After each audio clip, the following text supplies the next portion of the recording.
Good morning guys. Ito, nandito na naman ako sa taniman ko nagdidilig. Talagang inaalagaan ko 'tong mga idol para hindi malanta. Ngayong tag-init, kailangan talaga ito laging alaga.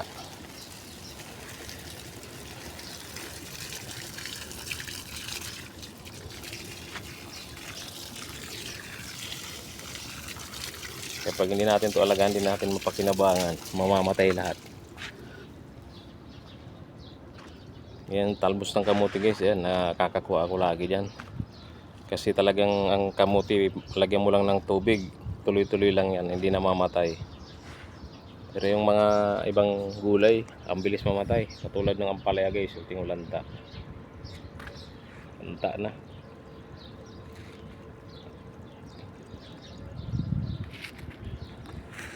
Ito yung mga ibang gumagapang dito, ito yung mga melon na tanim ko mga idol. Namumulaklak siya pero hindi rin pa natutuloy, hindi nabubuo kasi hindi kaya ang init. Hindi niya kaya ang init.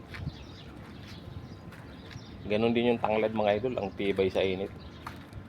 Basta didiligan mo lang lagi ng tanglad, hindi na mamatay. Pero yung medyo gumagapang lang dito sa baba ng palaya, lagi kong dinidiligan, buhay pa mga idol oh.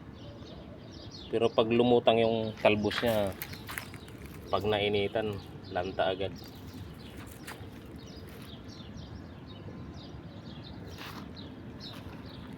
Tanglad, sagana sa tanglad.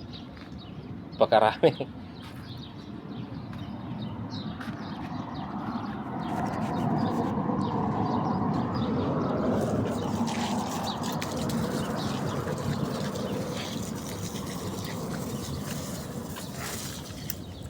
Sagana dito sa tubig, kailangan lang talaga yung sipag at tiyaga. Kailangan talaga pagka may tanim ka, alagaan mo talaga.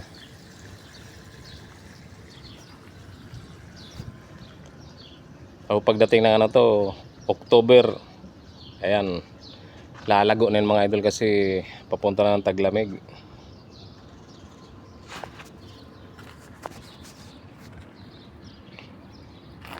Yung tanim ko na sili mga idol marami sana siyang bunga na lanta yung bunga.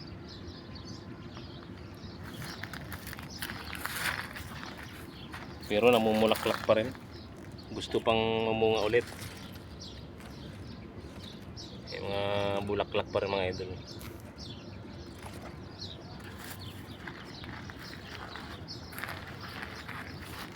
Yung mga ampalaya na gumagapang guys sa baba guys, hindi ganong nalalanta guys. Dinadamihan ko lang ng tubig ng lagay. Ito mga tinusok ko din na tangkay ng alugbati, tumutubo na mga idol.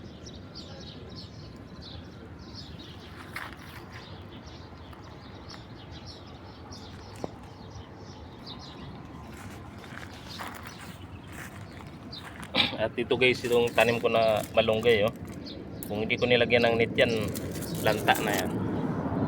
Kaya tinakpan ko ng net sa ibabaw.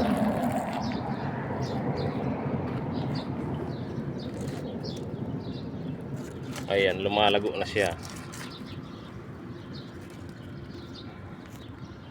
Pag walang net, lanta na.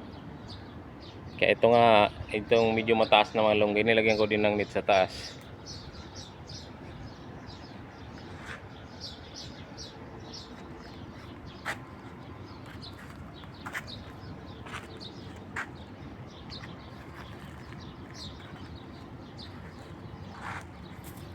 Ayan guys, napakaraming tanglad guys daming tanglad.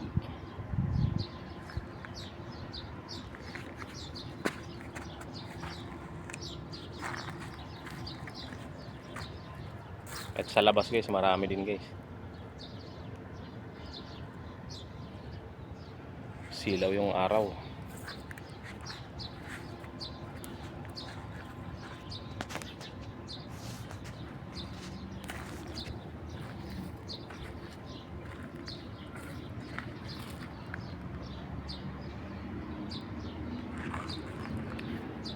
Kamuting baging mga idol, talagang napakalaking pakinabang. Madaling lutuin, masustansya, hindi mahirap alagaan.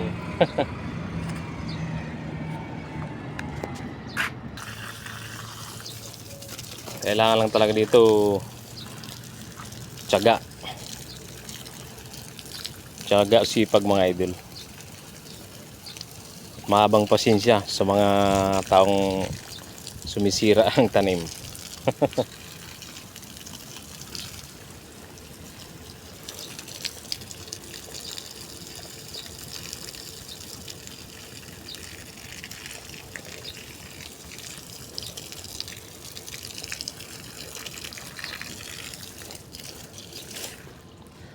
Yung tanim, yung nandiyan guys na yung maraming bulaklak, may nagkuha, binunot. Siguro talaga gamot yun.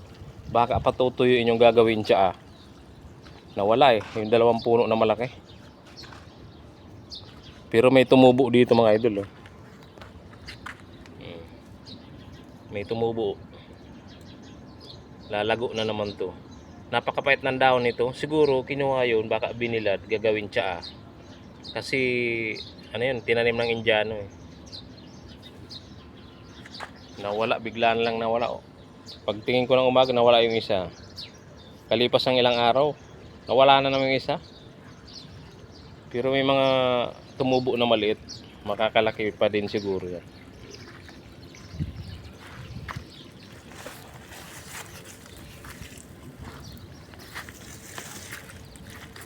Yan, may tumubo sa labas. May dalawa rin maliit sa labas. Oh. Inaalagaan ko din yan para lumaki. Sinubukan ko mga idol kumain ng dahon yan. Pag sa umaga wala pa kong kinain, nginata ko, napakapait. Kumain ako ng 3 pirasong dahon. Mapait. Sabi no sa akin ng ibang lahi, yan halaman yan, maraming nagagamot na sakit ng tao. Kaya sinubukan ko yung kainin yung dahon. Una, hindi ko takot ako mag-ano niya ng dahon. Pinakita niya sa akin, kumuha siya ng dahon, nginata niya. Kaya sinubukan ko rin. Akala ko nagbibiro lang nung una. Na kinakain daw ang dahon yan, gamot. Pero dati talaga sa amin nung bata pa ako, marami niyan. Marami akong nakita niya sa amin nung bata pa ako. Pero ngayon wala na akong nakikita.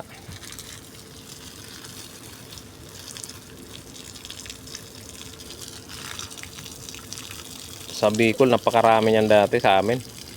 Sa harap ng bahay. Isa yan sa mga magandang halaman namin na napakaraming bulaklak pag lumago na.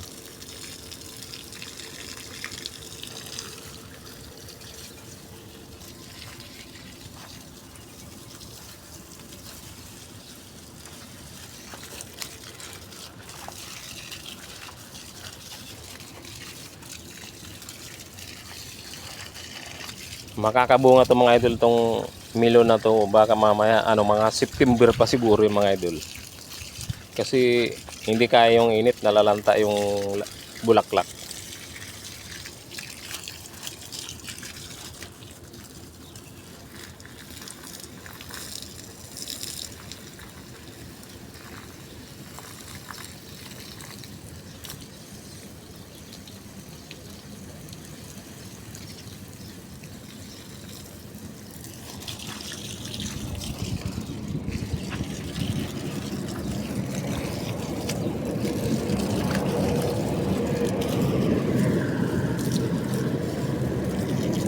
Ganito talaga mga idol pagkahilig mo magtanim, parang wala kang kapagod-pagod. Hindi ka umaayaw, hindi ka sumusuko kahit anong mga pagsusubok, sirain man yan, nakawin man yan. Tatanim at tatanim ka pa rin. Ito talaga siguro yung linya ng buhay ko mga idol. Mahilig magtanim-tanim.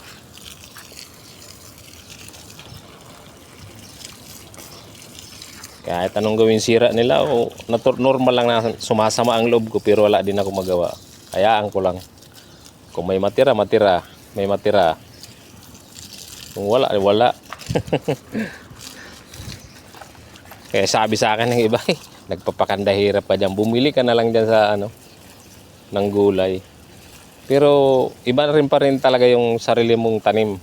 Iba rin yung binibili.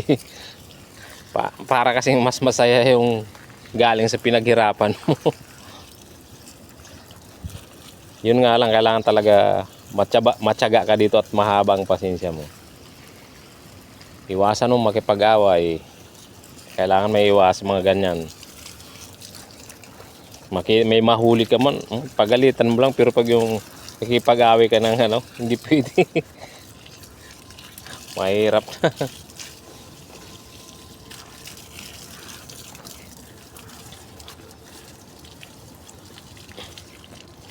Then sa labas pinapagusan ko yung mga idol.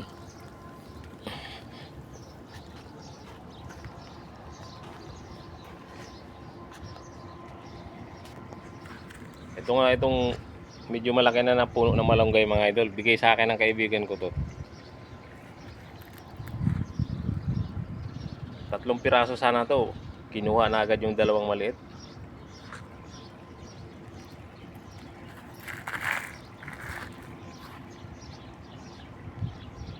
Ayun, sagana talaga sa tanglad mga idol, oh.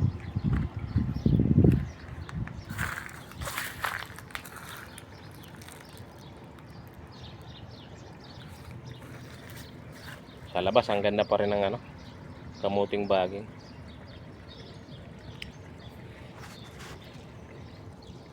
Yan, thank you so much guys. Maraming salamat. Yan ang update ng aking tanim dito.